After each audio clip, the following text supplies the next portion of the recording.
ಸಚಿವ ಸಂಪುಟ ವಿಸ್ತರಣೆ. ದೆಹಲಿಯಲ್ಲಿ ಬಿಜೆಪಿ ಅಧ್ಯಕ್ಷ ನಡ್ಡಾ ಭೇಟಿ ಮಾಡಿದ ಮುಖ್ಯಮಂತ್ರಿ. ವರಿಷ್ಠರ ಸೂಚನೆಯಂತೆ ಮುಂದಿನ ಕ್ರಮ ಯಡಿಯೂರಪ್ಪ. ಪರಿಶಿಷ್ಟ ಜಾತಿ ಪಂಗಡದ ಜನಸಂಖ್ಯೆ ಆಧಾರಿತ ಮೀಸಲಾತಿ ಪರಿಶೀಲನೆಗೆ ಸಚಿವ ಸಂಪುಟದ ಉಪಸಮಿತಿ ರಚನೆ. ಜೆಸಿ ಮಾಧುಸ್ವಾಮಿ. ನಾಳೆಯಿಂದ 3 ದಿನಗಳ ಬೆಂಗಳೂರು ಟೆಕ್ ಶೃಂಗಸಭೆ. ವಿಡಿಯೋ ಕಾನ್ಫರೆನ್ಸ್ ಮೂಲಕ ಪ್ರಧಾನಿ ನರೇಂದ್ರ ಮೋದಿ ಚಾಲನೆ. ಡಾಕ್ಟರ್ ಅಶ್ವತ್ಥನಾರಾಯಣ.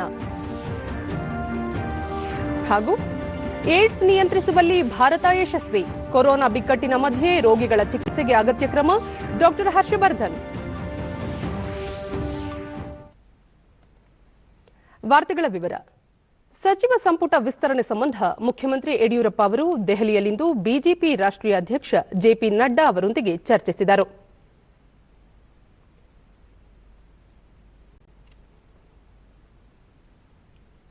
ಬಳಿಕ ಸುದ್ದಿಗಾರರೊಂದಿಗೆ ಅವರು ಸಂಪುಟ ವಿಸ್ತರಣೆ ಸಂಬಂಧ ರಾಷ್ಟ್ರೀಯ ಅಧ್ಯಕ್ಷರನ್ನು ಭೇಟಿ ಮಾಡಿ ಚರ್ಚಿಸಿದ್ದು ಸಕಾರಾತ್ಮಕವಾಗಿ ಸ್ಪಂದಿಸಿದ್ದಾರೆ. ಈ ಸಂಬಂಧ 2 ರಿಂದ 3 ದಿನಗಳಲ್ಲಿ ಅಂತಿಮ ನಿರ್ಧಾರ ಕೈಗೊಳ್ಳಲಿದ್ದಾರೆ. ಆ ಬಳಿಕ ವರಿಷ್ಠರು ನೀಡುವ ಸಲಹೆ ಸೂಚನೆಗಳ ಆಧಾರದಲ್ಲಿ ಸಚಿವ ಸಂಪುಟ ವಿಸ್ತರಣೆ ಸಂಬಂಧ ಕ್ರಮ ಕೈಗೊಳ್ಳಲಾಗುವುದು ಎಂದು ಮುಖ್ಯಮಂತ್ರಿ ತಿಳಿಸಿದರು.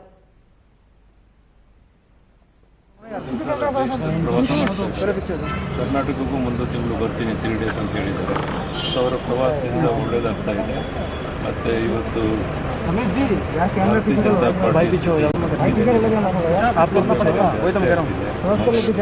ಪಾರ್ಟಿ ನಾವು ಅಧಿಕಾರಕ್ಕೆ ಬರೋಕ್ಕೆ ಕಾರಣ ಇದೆಲ್ಲದರ ಪರಿಣಾಮ ಕಾಂಗ್ರೆಸ್ ದಿನೇ ದಿನೇ ತನ್ನ ಅಸ್ತಿತ್ವವನ್ನು ಕಳ್ಕೊತಾ ಇದೆ. ಭಾರತೀಯ ಜನತಾ ಪಾರ್ಟಿ ದಿನೇ ದಿನೇ ಜನಬೆಂಬಲವನ್ನು ಜಾಸ್ತಿ ಪಡಿತಾ ಇದೆ. ನರೇಂದ್ರ ಮೋದಿಯವರ ನೇತೃತ್ವ ಇವತ್ತು ಇಡೀ ದೇಶದ ಪರ್ಯಾಯ ಬೇರೆ ಯಾರೂ ಇಲ್ಲ. ಪ್ರಧಾನಿ ನರೇಂದ್ರ ಮೋದಿ ಇನ್ನೊಮ್ಮೆ ನೋಡೋಣ.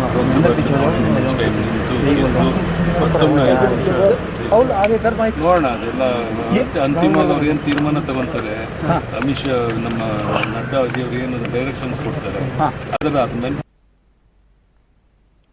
ಮುಖ್ಯಮಂತ್ರಿ ಬಿಎಸ್ ಯಡಿಯೂರಪ್ಪ ಅಧ್ಯಕ್ಷತೆಯಲ್ಲಿ ಇಂದು ಬೆಳಗ್ಗೆ ನಡೆದ ರಾಜ್ಯ ಸಚಿವ ಸಂಪುಟ ಸಭೆಯಲ್ಲಿ ಅನೇಕ ಮಹತ್ವದ ನಿರ್ಣಯಗಳನ್ನು ಕೈಗೊಳ್ಳಲಾಯಿತು.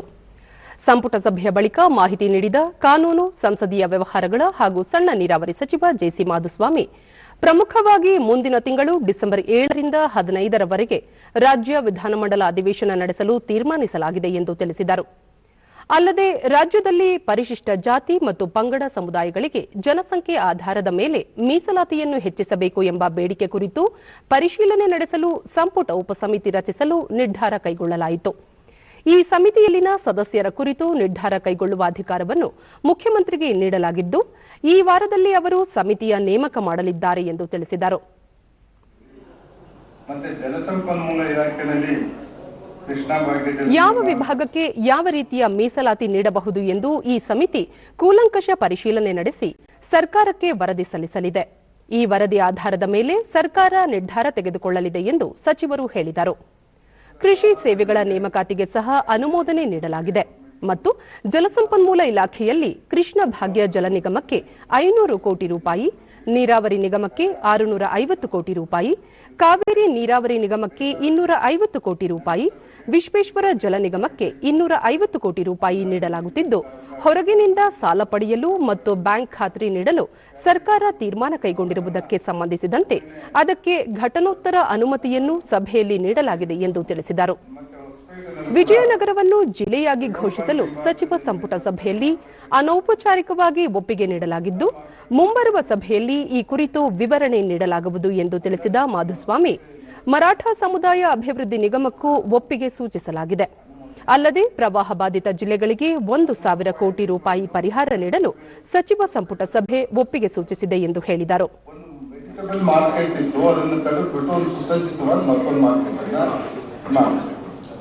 ಅಡ್ವಾನ್ಸ್ ಟೆಕ್ನಾಲಜಿನಲ್ಲಿ ಮಾಡ್ತಾರೆ. ಮೂರನೇದು, ಈಗ ಬಹಳ ವರ್ಷಗಳಿಂದ SC/ST ರಿಸರ್ವೇಶನ್ ಕೋಟನ್ನ ನಿಗದಿ ಮಾಡಿತ್ತು. ಇತ್ತೀಚೆಗೆ ಜನಸಂಖ್ಯೆ ಹೆಚ್ಚಾಗಿದೆ ಮತ್ತೆ ಎಲ್ಲಾ ಕಡೆಯಿಂದ ಇದು ರಿವೈಸ್ ಆಗಬೇಕು ಅನ್ನೋ ಒತ್ತಡ ಬಂದಿದ್ರಿಂದ ಇವತ್ತು ಪರಿಶಿಷ್ಟ ಜಾತಿ ಮತ್ತು ಪರಿಶಿಷ್ಟ ಪಂಗಡದವರಿಗೆ ಸೇರಿರುವ ಮೀಸಲಾತಿನ ಇದನ್ನೇನಾದ್ರೂ ಹೆಚ್ಚು ಮಾಡಬೇಕಾದ್ರ ಬಗ್ಗೆ ಚರ್ಚೆ ಮಾಡಲಿಕ್ಕೆ ಒಂದು ಕ್ಯಾಬಿನೆಟ್ ಉಪಸಮಿತಿನ ನೇಮಕ ಮಾಡಬೇಕು ಅಂತೇಳಿ ಡಿಸಿಷನ್ ತಗೊಂಡಿದ್ದೀನಿ. ಆ ಕ್ಯಾಬಿನೆಟ್ ಉಪಸಮಿತಿನಲ್ಲಿ ಯಾರು ಇರಬೇಕು ಅನ್ನೋದನ್ನ ಸನ್ಮಾನ್ಯ ಮುಖ್ಯಮಂತ್ರಿ ಅವರಿಗೆ ಅಧಿಕಾರ ಕೊಟ್ಟಿದ್ದೀವಿ. ಅವರು ಈ ವಾರದಲ್ಲಿ ಆ ಉಪಸಮಿತಿನ ಅನೌನ್ಸ್ ಮಾಡ್ತಾರೆ. ಈ ಉಪಸಮಿತಿ ಧೀರ್ಘವಾಗಿ ಪರಿಶೀಲನೆ ಮಾಡಿ ಯಾವ ಕೆಟಗರಿಗೆ ರಿಸರ್ವೇಶನ್ ಅಲ್ಲಿ ಎನ್ಹಾನ್ಸ್ಮೆಂಟ್ ಕೊಡಬೇಕು ಅಂತೇಳಿ ಚರ್ಚೆ ಮಾಡಿ ಸರ್ಕಾರಕ್ಕೆ ನಾವು ಶಿಫಾರಸು ಕೊಡಬೇಕಾಗಿದೆ. ಆದಷ್ಟು ಬೇಗ ಕೊಡುವಂತ ಸ್ಥಿತಿನ ನಿರ್ಮಾಣ ಮಾಡ್ತೀವಿ. ಈ ಕಾರ್ಯದಿಂದ ರಾಮೂರ ಪ್ರಯತ್ನ ಬಹಳ ಇದೆ. ಅವರೊಂದು ಮಾತು ನಿಮ್ಗೆ ಆಮೇಲೆ ಮಾತಾಡ್ತಾರೆ ಅಂತ ಹೇಳಿ, ಆಮೇಲೆ ಈ ವರ್ಷ ರಜೆಗಳೇನು ಸಾರ್ವತ್ರಿಕ ರಜೆಗಳಿದೆ ಆ ರಜೆಗಳಿಗೆ ಅನುಮೋದನೆ ಕೊಟ್ಟಿದ್ದೀವಿ. ಹಾಗೇನೆ ನಾವಿವತ್ತು ಅನೌಪಚಾರಿಕವಾಗಿ ಮಾತಾಡಿ ವಿಜಯನಗರ ಜಿಲ್ಲೆ ಮಾಡಬೇಕು ಅಂತೇಳಿ ತೀರ್ಮಾನ ಮಾಡಿದ್ದೇವೆ. ಅದಕ್ಕೆ ಸಂಬಂಧಪಟ್ಟ ಎಲ್ಲ ಮಾಹಿತಿನ ನಾವು ಮುಂದಿನ ಕ್ಯಾಬಿನೆಟ್ ಆದ್ಮೇಲೆ ವಿವರವಾಗಿ ಕೊಡ್ತೀವಿ.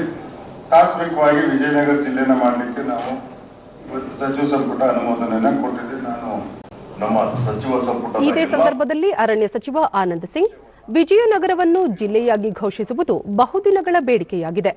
ಮುಖ್ಯಮಂತ್ರಿ ಬಿಎಸ್ ಯಡಿಯೂರಪ್ಪ ನೇತೃತ್ವದ ರಾಜ್ಯ ಸಚಿವ ಸಂಪುಟ ಸಭೆ ಇದಕ್ಕೆ ಒಪ್ಪಿಗೆ ನೀಡಿರುವುದು ಸ್ವಾಗತಾರ್ಹ. ಅದಕ್ಕಾಗಿ ಬಳ್ಳಾರಿ ಪಶ್ಚಿಮ ಭಾಗದ ತಾಲೂಕುಗಳ ಪರವಾಗಿ ಮತ್ತು ಹೋರಾಟಗಾರರ ಪರವಾಗಿ ಬಿಎಸ್ ಯಡಿಯೂರಪ್ಪ ಅವರಿಗೆ ಹಾಗೂ ಸಂಪುಟದ ಸಹೋದ್ಯೋಗಿಗಳಿಗೆ ಅಭಿನಂದನೆ ಸಲ್ಲಿಸುತ್ತೇನೆ. ವಿಜಯನಗರದ ವೈಭವ ಸಾರಲು ಹಂಪಿಯನ್ನು ಪ್ರತಿಷ್ಠೆಯ ಕ್ಷೇತ್ರವಾಗಿಸುವ ಈ ಭಾಗದ ಜನರ ಬಹುದಿನಗಳ ಕನಸು ನನಸಾದಂತಾಗಿದೆ ಎಂದು ಹೇಳಿದರು. ನಮ್ಮ ನಾಯಕರಾದಂತ ಶ್ರೀ ಬಿಎಸ್ ಯಡಿಯೂರಪ್ಪ ಸಾಹೇಬರು ಇತಿಹಾಸದ ಪುಟದಲ್ಲಿ ಸೇರುವಂತ ಕೆಲಸ ಇವತ್ತು ಮಾಡಿದ್ದಾರೆ.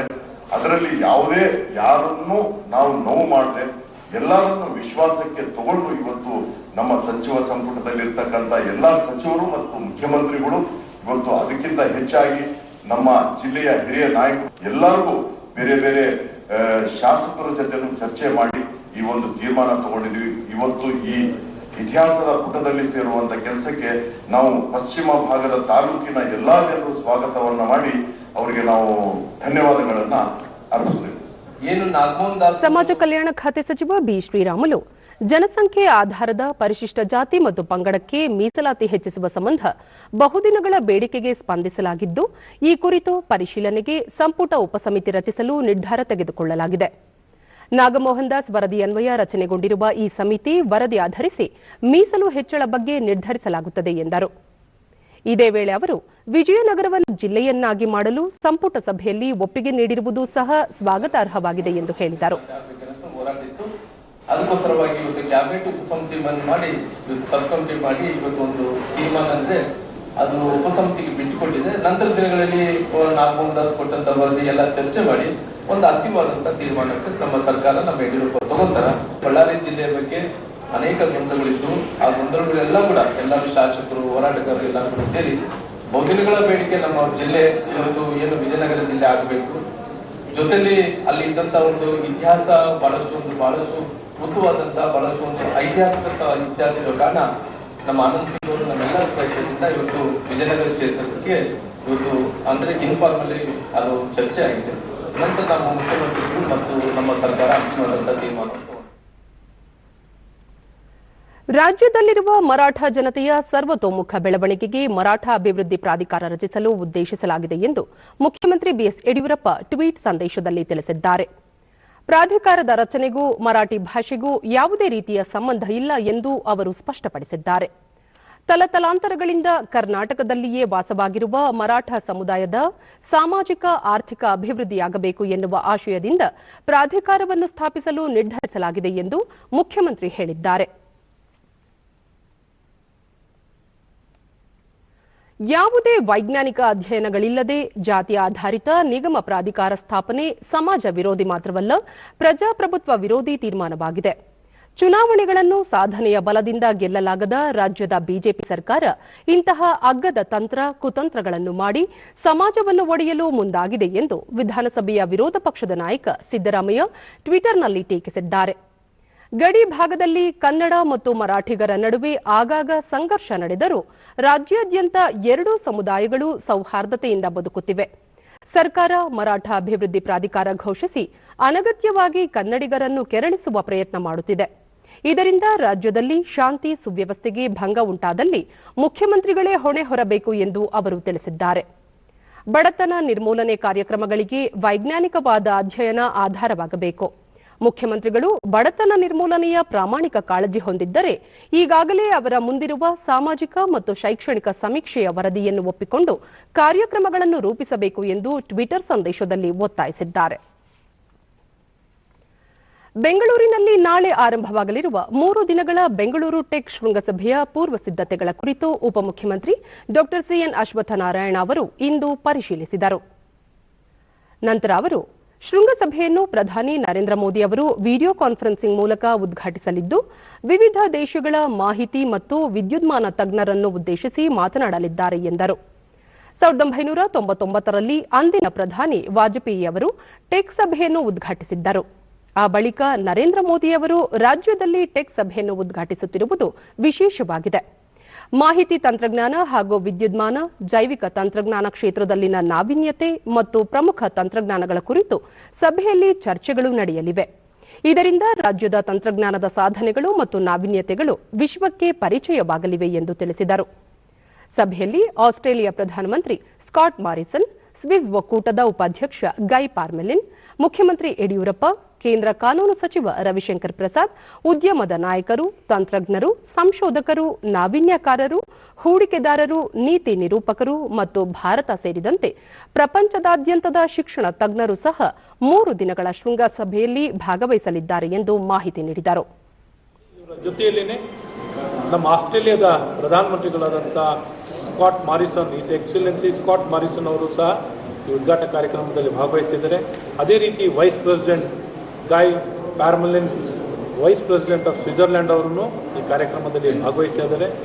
ಮತ್ತು ರವಿಶಂಕರ್ ಪ್ರಸಾದ್ ಜಿ, ನಮ್ಮ ನಾಡಿನ ಕರ್ನಾಟಕ ಸರ್ಕಾರ ರಾಜ್ಯದ ಮಾಹಿತಿ ತಂತ್ರಜ್ಞಾನ, ಜೈವಿಕ ತಂತ್ರಜ್ಞಾನ ಮತ್ತು ನವೋದ್ಯಮ ಕುರಿತ ದೂರದರ್ಶಿತ್ವದ ಸಮೂಹ, ಭಾರತೀಯ ತಂತ್ರಾಂಶ ತಂತ್ರಜ್ಞಾನ ಪಾರ್ಕ್, ಕರ್ನಾಟಕ ನಾವೀನ್ಯತೆ ಮತ್ತು ತಂತ್ರಜ್ಞಾನ ಸಂಸ್ಥೆಯೊಂದಿಗೆ ಈ ಶೃಂಗಸಭೆ ಆಯೋಜಿಸಿದೆ. ನಾಲ್ಕು ಟ್ರ್ಯಾಕ್ ಅಲ್ಲಿ ಇವೆಂಟ್ ನಡೆಯುತ್ತೆ. Knowledge hub, innovation corner, one health ಹಾಗೆ ಕರ್ನಾಟಕದ ಕಲಬುರಗಿಯಿಂದ ಉತ್ತರ ಪ್ರದೇಶದ ಗಾಜಿಯಾಬಾದ್ ಹಿಂಡನ್ ವಿಮಾನ ನಿಲ್ದಾಣಕ್ಕೆ ಪ್ರಥಮ ನೇರ ವಿಮಾನಯಾನಕ್ಕೆ ಇಂದು ಪ್ರಾದೇಶಿಕ ಸಂಪರ್ಕ ಯೋಜನೆ ಉಡಾನ್ ಅಡಿಯಲ್ಲಿ ಚಾಲನೆ ನೀಡಲಾಯಿತು. ಈ ವಿಮಾನ ಸಂಚಾರಕ್ಕೆ ಹಸಿರು ನಿಶಾನೆ ತೋರಿಸುವ ಕಾರ್ಯಕ್ರಮದಲ್ಲಿ ನಾಗರಿಕ ವಿಮಾನಯಾನ ಸಚಿವಾಲಯ ಮತ್ತು ಭಾರತೀಯ ವಿಮಾನ ನಿಲ್ದಾಣ ಪ್ರಾಧಿಕಾರ ಅಧಿಕಾರಿಗಳು ಉಪಸ್ಥಿತರಿದ್ದರು. ಹಿಂಡನ್ ಮಾರ್ಗವಾಗಿ ಕಲಬುರಗಿ ದೆಹಲಿ ವಿಮಾನಯಾನದ ಆರಂಭ ಉಡಾನ್ ಯೋಜನೆಯಡಿ ದೇಶದಲ್ಲಿ ಉತ್ತಮ ವಾಯು ಸಂಪರ್ಕ ಕಲ್ಪಿಸುವ ನಾಗರಿಕ ವಿಮಾನಯಾನ ಸಚಿವಾಲಯ ಮತ್ತು ವಿಮಾನ ನಿಲ್ದಾಣ ಪ್ರಾಧಿಕಾರಿಗಳ ಬದ್ಧತೆಗೆ ಅನುಗುಣವಾಗಿದೆ. ಈವರೆಗೆ 5 ಹೆಲಿಪೋರ್ಟ್ಗಳು ಮತ್ತು 2 ಜಲ ವಿಮಾನ ನಿಲ್ದಾಣಗಳು ಸೇರಿದಂತೆ 295 ಮಾರ್ಗ ಮತ್ತು 53 ವಿಮಾನ ನಿಲ್ದಾಣಗಳನ್ನು ಉಡಾನ್ ಯೋಜನೆಯಡಿ ಕಾರ್ಯಾಚರಣೆಗೊಳಿಸಲಾಗಿದೆ. ಹರಾಜು ಪ್ರಕ್ರಿಯೆಯಲ್ಲಿ ಸ್ಟಾರ್ ಏರ್ ವಿಮಾನಯಾನ ಸಂಸ್ಥೆಗೆ ಕಳೆದ ವರ್ಷ ಕಲಬುರಗಿ ಹಿಂಡನ್ ಮಾರ್ಗದ ಕಾರ್ಯಾಚರಣೆ ನೀಡಲಾಗಿತ್ತು. ವಿಮಾನಯಾನ ಸಂಸ್ಥೆ ಈ ಮಾರ್ಗದಲ್ಲಿ 3 ಸಾಪ್ತಾಹಿಕ ವಿಮಾನಗಳ ಹಾರಾಟ ನಡೆಸಲಿದ್ದು, ಇದಕ್ಕಾಗಿ ತನ್ನ 50 ಆಸನಗಳ ಎಂಬ್ರೇರ್ 145 ಐಷಾರಾಮಿ ವಿಮಾನಗಳನ್ನು ಕಾರ್ಯಾಚರಣೆಗೆ ಇಳಿಸಲಿದೆ.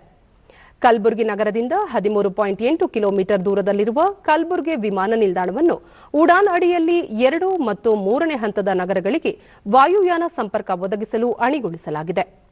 ಬೌದ್ಧ ವಿಹಾರ, ಶರಣ ಬಸವೇಶ್ವರ ದೇವಾಲಯ, ಕ್ವಾಜಾಬಂದೆ ನವಾಜ್ ದರ್ಗಾ ಮತ್ತು ಕಲಬುರಗಿ ಕೋಟೆಯನ್ನು ಒಳಗೊಂಡಂತೆ ಈ ವಿಮಾನಯಾನ ಸೇವೆಯಿಂದ ಪ್ರವಾಸೋದ್ಯಮ ಅಭಿವೃದ್ಧಿಗೂ ಹೆಚ್ಚಿನ ಪ್ರಯೋಜನವಾಗಲಿದೆ.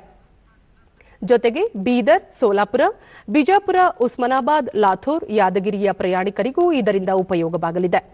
ಕಲಬುರಗಿಯಿಂದ ಪ್ರತಿ ಮಂಗಳವಾರ, ಬುಧವಾರ ಮತ್ತು ಶನಿವಾರ ಈ ವಿಮಾನ ಸಂಚರಿಸಲಿದೆ. ರಾಜ್ಯಸಭಾ ಸದಸ್ಯರಾಗಿದ್ದ ಅಶೋಕ್ ಗಸ್ತಿ ಅವರ ನಿಧನದಿಂದ ತೆರವಾಗಿದ್ದ ಸ್ಥಾನಕ್ಕೆ ನಡೆಯಲಿರುವ ಉಪಚುನಾವಣೆಗೆ ಬಿಜೆಪಿ ಅಭ್ಯರ್ಥಿಯಾಗಿ ಕೆ ನಾರಾಯಣ್ ಅವರು ಇಂದು ನಾಮಪತ್ರ ಸಲ್ಲಿಸಿದರು. ಚುನಾವಣಾಧಿಕಾರಿಯೂ ಆಗಿರುವ ವಿಧಾನಸಭೆಯ ಕಾರ್ಯದರ್ಶಿ ಎಂಕೆ ವಿಶಾಲಾಕ್ಷಿ ಅವರಿಗೆ ನಾರಾಯಣ್ ನಾಮಪತ್ರ ಸಲ್ಲಿಸಿದರು. ಈ ಸಂದರ್ಭದಲ್ಲಿ ಬಿಜೆಪಿ ರಾಜ್ಯಾಧ್ಯಕ್ಷ ನಳಿನ್ ಕುಮಾರ್ ಕಟೀಲ್, ಗ್ರಾಮೀಣಾಭಿವೃದ್ಧಿ ಮತ್ತು ಪಂಚಾಯತ್ ರಾಜ್ ಸಚಿವ ಕೆಎಸ್ ಈಶ್ವರಪ್ಪ, ತೋಟಗಾರಿಕಾ ಸಚಿವ ನಾರಾಯಣಗೌಡ ಮತ್ತಿತರರು ಉಪಸ್ಥಿತರಿದ್ದರು. ಡಿಸೆಂಬರ್ 1ರಂದು ಉಪಚುನಾವಣೆ ನಡೆಯಲಿದ್ದು, ನಾಮಪತ್ರ ಸಲ್ಲಿಸಲು ಇಂದು ಕೊನೆಯ ದಿನವಾಗಿತ್ತು. ನಾಮಪತ್ರಗಳ ಪರಿಶೀಲನೆ ನಾಳೆ ನಡೆಯಲಿದ್ದು, ನಾಮಪತ್ರಗಳನ್ನು ಹಿಂಪಡೆಯಲು ನವೆಂಬರ್ 23 ಕೊನೆಯ ದಿನವಾಗಿದೆ. ರಾಜ್ಯ ವಿಧಾನಸಭೆಯಿಂದ ರಾಜ್ಯಸಭೆಯ 1 ಸ್ಥಾನಕ್ಕೆ ಚುನಾವಣೆ ನಡೆಯಲಿದ್ದು, ಅಗತ್ಯವೆನಿಸಿದರೆ ಡಿಸೆಂಬರ್ 1ರಂದು ಮತದಾನ ನಡೆಯಲಿದೆ.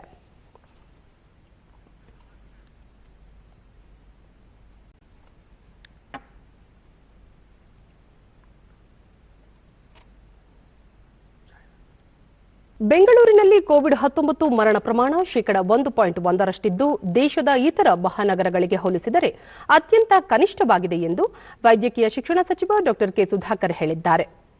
ಈ ಕುರಿತು ಟ್ವೀಟ್ ಮಾಡಿರುವ ಅವರು, ಬೆಂಗಳೂರಿನಲ್ಲಿ ಈವರೆಗೆ 3,36,880 ಸೋಂಕಿತರು ಗುಣಮುಖರಾಗಿದ್ದು 17,707 ಸಕ್ರಿಯ ಪ್ರಕರಣಗಳಿವೆ.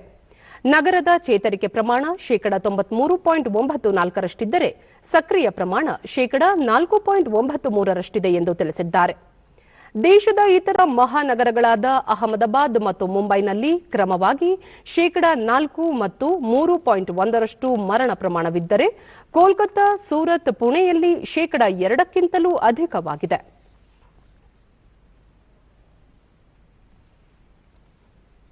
ವ್ಯಾಪಕ ಪರೀಕ್ಷೆ, ಸಂಪರ್ಕ ಪತ್ತೆ ಮತ್ತು ಸೂಕ್ತ ಚಿಕಿತ್ಸೆಯ ಮೂಲಕ ಮಾರಕ ಕೋವಿಡ್-19 ಸಾಂಕ್ರಾಮಿಕವನ್ನು ನಿಗ್ರಹಿಸಲು ಕಾರ್ಯತಂತ್ರ ರೂಪಿಸಿರುವ ಕೇಂದ್ರ ಆರೋಗ್ಯ ಮತ್ತು ಕುಟುಂಬ ಕಲ್ಯಾಣ ಸಚಿವಾಲಯ ದೇಶದಲ್ಲಿ ಕೊರೋನಾ ಮಾದರಿಗಳ ಪರೀಕ್ಷೆಯ ಪ್ರಮಾಣದಲ್ಲೂ ಹೆಚ್ಚಳ ಮಾಡುತ್ತಿದೆ. ನಿನ್ನೆ ಒಂದೇ ದಿನ ದೇಶದಾದ್ಯಂತ 9,37,279 ಕೊರೋನಾ ಮಾದರಿ ಪರೀಕ್ಷೆ ನಡೆಸಲಾಗಿದ್ದು, ಇದರೊಂದಿಗೆ ದೇಶದಲ್ಲಿ ಒಟ್ಟು 12,74,80,186 ಪರೀಕ್ಷೆ ನಡೆಸಿದಂತಾಗಿದೆ ಎಂದು ಭಾರತೀಯ ವೈದ್ಯಕೀಯ ಸಂಶೋಧನಾ ಮಂಡಳಿ ಐಸಿಎಂಆರ್ ತಿಳಿಸಿದೆ.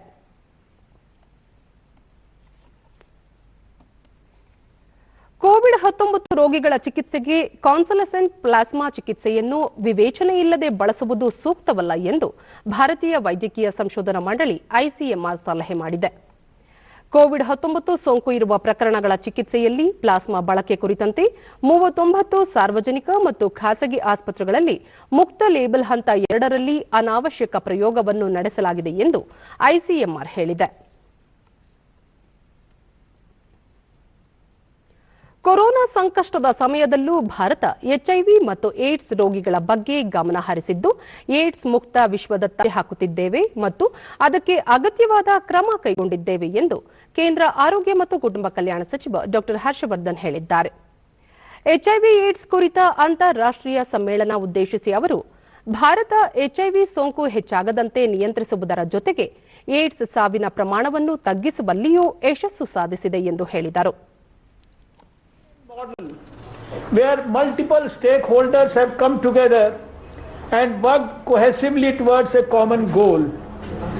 It has shown how evidence-driven strategies, involvement of key infected and affected communities can make the response to any public health issue more effective and impactful. Global AIDS response has also been a fountainhead of innovative service delivery models with rich civil society involvement and cross-learning.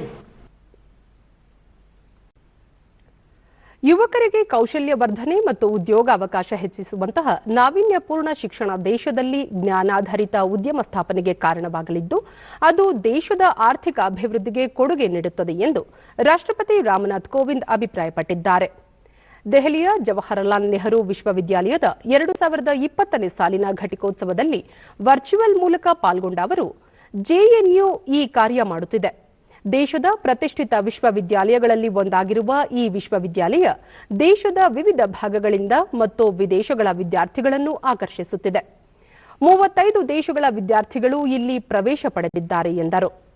ಈ ವಿಶ್ವವಿದ್ಯಾಲಯದಲ್ಲಿ ಶಿಕ್ಷಣ ಪಡೆದ ಹಲವರು ದೇಶ ವಿದೇಶಗಳಲ್ಲಿ ಉನ್ನತ ಹುದ್ದೆಯನ್ನು ಅಲಂಕರಿಸಿದ್ದು, ಭಾರತದ ಮಾಜಿ ರಾಷ್ಟ್ರಪತಿ ಕೆಆರ್ ನಾರಾಯಣನ್ ಅವರು ಈ ವಿಶ್ವವಿದ್ಯಾಲಯದ ಕುಲಪತಿಯಾಗಿ ಸೇವೆ ಸಲ್ಲಿಸಿದ್ದರು ಎಂದು ಸ್ಮರಿಸಿದ ರಾಷ್ಟ್ರಪತಿ, ದೇಶದ ಹಣಕಾಸು ಸಚಿವೆ ನಿರ್ಮಲಾ ಸೀತಾರಾಮನ್ ಹಾಗೂ ವಿದೇಶಾಂಗ ಸಚಿವ ಎಸ್ ಜೈಶಂಕರ್ ಇದೇ ವಿಶ್ವವಿದ್ಯಾಲಯದ ಹಳೆಯ ವಿದ್ಯಾರ್ಥಿಗಳೆಂದು ತಿಳಿಸಿದರು.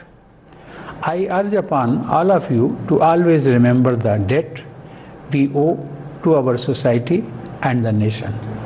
It is your sacred duty to repay this debt by reaching out to the people who are left behind in the country's journey for growth and development. In addition to linking the purpose of general education with the progress of the country, Gandhiji had also made a special observation about the objectives of university education. He had written, and I quote, The aim of university education should be to turn out true servants of the people who will live and die for the country's freedom. ಕೇಂದ್ರ ಶಿಕ್ಷಣ ಸಚಿವ ರಮೇಶ್ ಪೋಖ್ರಿಯಾಲ್ ನಿಶಾಂಕ್ ಚಾರಿತ್ರ್ಯ ನಿರ್ಮಾಣದೊಂದಿಗೆ ವ್ಯಕ್ತಿ ನಿರ್ಮಾಣದೊಂದಿಗೆ ರಾಷ್ಟ್ರ ನಿರ್ಮಾಣ ಶಿಕ್ಷಣದ ಉದ್ದೇಶವಾಗಿದೆ ಎಂದು ಹೇಳಿದರು. ಕೊರೋನಾ ಸಮಯದಲ್ಲಿ ಸವಾಲುಗಳನ್ನು ಅವಕಾಶವಾಗಿ ಪರಿವರ್ತಿಸಿದ ಭಾರತದ ಪ್ರಯತ್ನ ಇತಿಹಾಸದಲ್ಲಿ ದಾಖಲಾಗುತ್ತದೆ. ಕೇಂದ್ರ ಸರ್ಕಾರ ರೂಪಿಸಿರುವ ನೂತನ ಶಿಕ್ಷಣ ನೀತಿ 21ನೇ ಶತಮಾನದಲ್ಲಿ ಸುವರ್ಣ ಭಾರತ ನಿರ್ಮಾಣಕ್ಕೆ ಅಡಿಪಾಯವಾಗಲಿದೆ ಎಂದು ಹೇಳಿದರು. ಹೊಸ ಶಿಕ್ಷಣ ನೀತಿ ಸಮಾನತೆ, ಗುಣಮಟ್ಟ, ನಾವೀನ್ಯತೆಯ ಆಧಾರ ಸ್ತಂಭದ ಮೇಲಿದ್ದು ಭಾರತವನ್ನು ಜಾಗತಿಕ ಜ್ಞಾನದ ಮಹಾಶಕ್ತಿಯಾಗಿ ರೂಪಿಸಬಹುದು. ಇದಕ್ಕೆ ಸರ್ಕಾರ ಬದ್ಧವಾಗಿದ್ದು ದಕ್ಷವೂ ಆಗಿದೆ ಎಂದರು. मुझे विश्वास है कि विश्वविद्यालय के ये प्रगतिशील कदम हमारे make in India, digital India, skill India, startup और स्टैंड अप तथा आत्मनिर्भर भारत अभियान जैसी योजनाओं को सफलता का एक नया आयाम देंगे. इन नवाचारी पहलों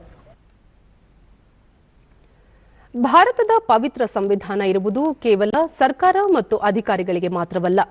ಅದರಿಂದ ಸರ್ಕಾರವಷ್ಟೇ ಅಲ್ಲ, ಎಲ್ಲರ ಜೀವನ ಸಾಗುತ್ತಿದೆ, ಮಿಗಿಲಾಗಿ ದೇಶ ನಡೆಯುತ್ತಿದೆ ಎಂಬ ಅಂಶವನ್ನು ಸಾರ್ವಜನಿಕರಿಗೆ ತಿಳಿಯಪಡಿಸಬೇಕಿದೆ ಎಂದು ರಕ್ಷಣಾ ಸಚಿವ ರಾಜನಾಥ್ ಸಿಂಗ್ ಹೇಳಿದ್ದಾರೆ.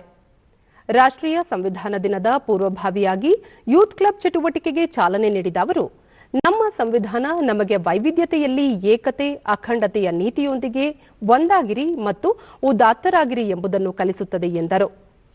ಸಂವಿಧಾನ ಸ್ವಾತಂತ್ರ್ಯ, ಸಮಾನತೆ, ಸಾಮಾಜಿಕ ಸಹಿಷ್ಣುತೆ, ಸದ್ಭಾವನೆಯ ಪಾಠ ಹೇಳುತ್ತದೆ ಎಂದ ಅವರು, ಸಂವಿಧಾನದ ಬಗ್ಗೆ ಜಾಗೃತಿ ಮೂಡಿಸುವುದು ಅಂದರೆ ಅದರಲ್ಲಿ ಎಷ್ಟು ಭಾಗಗಳಿವೆ, ಎಷ್ಟು ವಿಧಿಗಳಿವೆ ಎಂಬ ಅಂಶಗಳನ್ನು ಮಾತ್ರ ನೆನಪಿಸುವುದಿಲ್ಲ.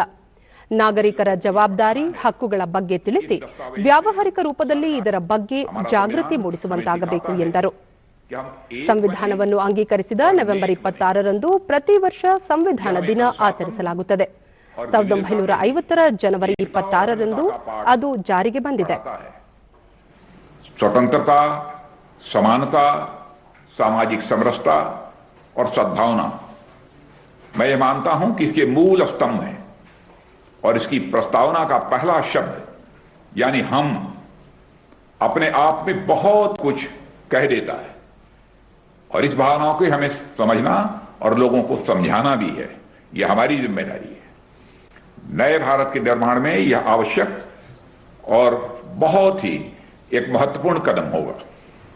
साथियों और मेरे प्यारे बच्चों, संविधान के प्रति लोगों को जागरूक करने का यह मतलब नहीं कि आप उन्हें संविधान के फैक्ट्स को याद कराएं, और यह सभी व्यवस्थाएं दरअसल हमारे कर्तव्यों के बारे में ही सचेत करने और सचेत रखने के लिए ही बनाई गई थी. साथियों, इसी तरह आप इतिहास उठाकर देख लें. हमारे जितने भी महापुरुष हुए, वह चाहे मर्यादा पुरुषोत्तम भगवान राम हो, कृष्ण हो, महात्मा बुद्ध हो, स्वामी विवेकानंद हो, महात्मा गांधी हो, डॉक्टर भीमराव अंबेडकर हो या फिर पंडित दीनदयाल जी उपाध्याय, वे सब इसलिए हमारे आदर्श नहीं हैं क्योंकि वह किसी खास कुल में जन्म लिया था उन्होंने, या बहुत वीर थे, या बहुत बड़े ज्ञानी थे, या बहुत बड़े धनवान थे. वे सब इसलिए हमारे आदर्श हैं क्योंकि उन्होंने कर्तव्य निष्ठा को अंतिम समय तक अपने जीवन का अभिन्न अंग बनाकर रखा था. ಕಳೆದ ಒಂದು ವರ್ಷದಲ್ಲಿ ಪಶುಸಂಗೋಪನಾ ಇಲಾಖೆಯಲ್ಲಿ 10 ಹಲವು ಯೋಜನೆಗಳನ್ನು ಹಮ್ಮಿಕೊಂಡು ಜಾರಿಗೊಳಿಸಲಾಗಿದೆ ಎಂದು ಪಶುಸಂಗೋಪನೆ ಖಾತೆ ಸಚಿವ ಪ್ರಭು ಚವ್ಹಾಣ್ ಬೆಳಗಾವಿಯಲ್ಲಿಂದು ತಿಳಿಸಿದರು. ಪ್ರಗತಿ ಪರಿಶೀಲನೆ ನಡೆಸಿದ ಅವರು, ರಾಜ್ಯದಲ್ಲಿ 3 ಕೋಟಿಯಷ್ಟು ಪಶು ಸಂಪತ್ತು ಇದ್ದು ಈ ಪ್ರಮಾಣ ಹೆಚ್ಚುತ್ತಿದೆ. ಗೋವುಗಳ ರಕ್ಷಣೆಗಾಗಿ ರಾಜ್ಯದ 15 ಜಿಲ್ಲೆಗಳಲ್ಲಿ ಪಶು ಸಂಜೀವಿನಿ ಯೋಜನೆ ಜಾರಿಗೊಳಿಸಲಾಗಿದೆ.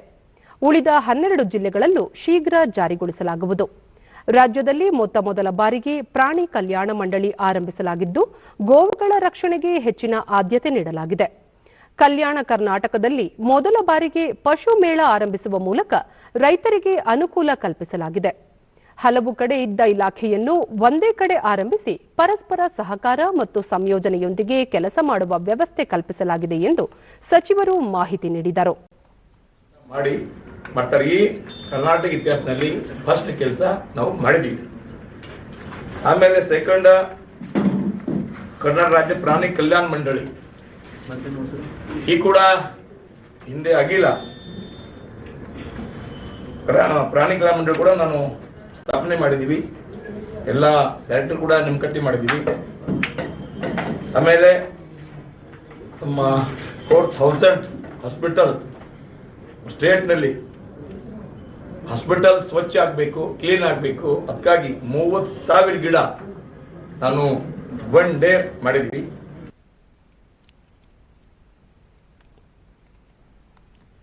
ರಾಷ್ಟ್ರೀಯ ಪುಸ್ತಕ ಸಪ್ತಾಹದ ಅಂಗವಾಗಿ ಸಾಹಿತ್ಯ ಅಕಾಡೆಮಿ ಬೆಂಗಳೂರಿನ ಮಲ್ಲೇಶ್ವರಂನಲ್ಲಿ ಇಂದಿನಿಂದ ಇದೇ 27ರವರೆಗೆ ಪುಸ್ತಕ ಪ್ರದರ್ಶನ ಹಾಗೂ ಮಾರಾಟ ಮೇಳವನ್ನು ಆಯೋಜಿಸಿದೆ. ಹಿರಿಯ ಸಾಹಿತಿ ಡಾ ಸಿದ್ದಲಿಂಗಯ್ಯ ಪ್ರದರ್ಶನಕ್ಕೆ ಚಾಲನೆ ನೀಡಿದರು. ಡಿಡಿ ನ್ಯೂಸ್ನೊಂದಿಗೆ ವಿಮರ್ಶಕ ಎಸ್ಆರ್ ವಿಜಯಶಂಕರ್, ದೇಶದ ಹಲವು ಭಾಷೆಗಳ ಭಾಷಾಂತರ ಕೃತಿಗಳು ಪುಸ್ತಕ ಪ್ರದರ್ಶನದಲ್ಲಿ ಲಭ್ಯವಿದ್ದು ವಿದ್ಯಾರ್ಥಿಗಳು ಹಾಗೂ ಸಂಶೋಧಕರಿಗೆ ಹೆಚ್ಚಿನ ಪ್ರಯೋಜನವಾಗಲಿದೆ. ಕೇಂದ್ರ ಸಾಹಿತ್ಯ ಅಕಾಡೆಮಿ ಪ್ರಶಸ್ತಿ ಪುರಸ್ಕೃತರ ಎಲ್ಲ ಕೃತಿಗಳು ಕನ್ನಡ ಭಾಷೆಗೆ ಭಾಷಾಂತರಗೊಂಡಿದ್ದು ಅವುಗಳು ಸಹ ಸಾಹಿತ್ಯಾಸಕ್ತರಿಗೆ ಓದಲು ದೊರೆಯಲಿವೆ ಎಂದರು. ಅಭಿಪ್ರಾಯದಿಂದ ಈ ಸಂಸ್ಥೆ ಹಲವು ಭಾಷೆಗಳ ಭಾಷಾಂತರಗಳನ್ನು ಮಾಡಿ ಬೇರೆ ಬೇರೆ ಭಾಷೆಯಲ್ಲಿ ಜನರಿಗೆ ಆ ಅನುವಾದಗಳು ಸಿಗುವ ಹಾಗೆ ಕೆಲಸ ಮಾಡ್ತಾ ಇದೆ.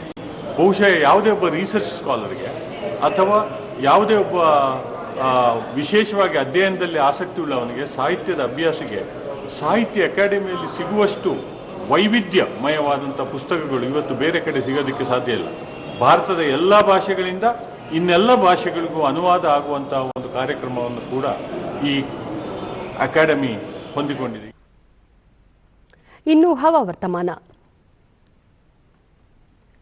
ರಾಜ್ಯದ ದಕ್ಷಿಣ ಒಳನಾಡಿನ ಕೆಲವೆಡೆ, ಕರಾವಳಿ ಹಾಗೂ ಉತ್ತರ ಒಳನಾಡಿನಲ್ಲಿ ಚದುರಿದಂತೆ ಮಳೆಯಾಗಿದೆ. ಶೃಂಗೇರಿ, ತರೀಕೆರೆಯಲ್ಲಿ ತಲಾ 1 ಸೆಂಟಿಮೀಟರ್ ಮಳೆಯಾಗಿದೆ. ದಾವಣಗೆರೆಯಲ್ಲಿ ಕನಿಷ್ಠ 14 ಡಿಗ್ರಿ ಸೆಲ್ಸಿಯಸ್ ತಾಪಮಾನ ದಾಖಲಾಗಿದೆ. ಮುನ್ಸೂಚನೆಯಂತೆ ಮುಂದಿನ 24 ಗಂಟೆಗಳಲ್ಲಿ ಕರಾವಳಿಯ ಕೆಲವೆಡೆ ಹಾಗೂ ದಕ್ಷಿಣ ಒಳನಾಡಿನ ಅಲ್ಲಲ್ಲಿ ಮಳೆ ಸಾಧ್ಯತೆ.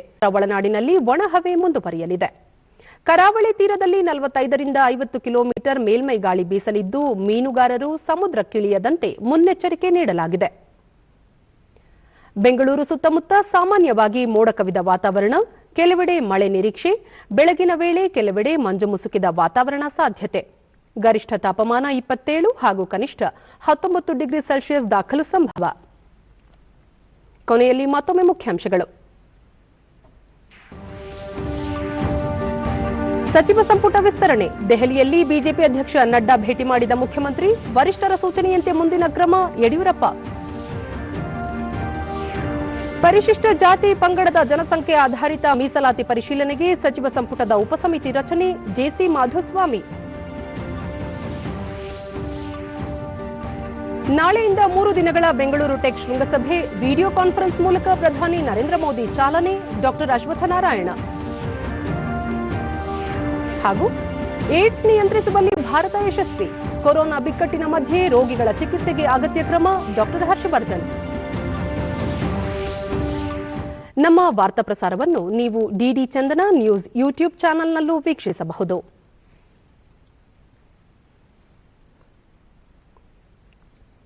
ವೀಕ್ಷಕರೇ, ತಪ್ಪದೇ ಮಾಸ್ಕ್ ಧರಿಸಿ. ನೀವು ಸುರಕ್ಷಿತವಾಗಿರುವುದರೊಂದಿಗೆ ನಿಮ್ಮವರನ್ನು ಸುರಕ್ಷಿತವಾಗಿರಿಸಿ. ಸರಿಯಾದ ಕ್ರಮದಲ್ಲಿ ಮುಖಗವಸು ತಪ್ಪದೆ ಧರಿಸಿ. ನಮ್ಮ ಮುಂದಿನ ವಾರ್ತಾ ಪ್ರಸಾರ ರಾತ್ರಿ 9 ಗಂಟೆಗೆ ಡಿಡಿ ಚಂದನದಲ್ಲಿ. ನಮಸ್ಕಾರ.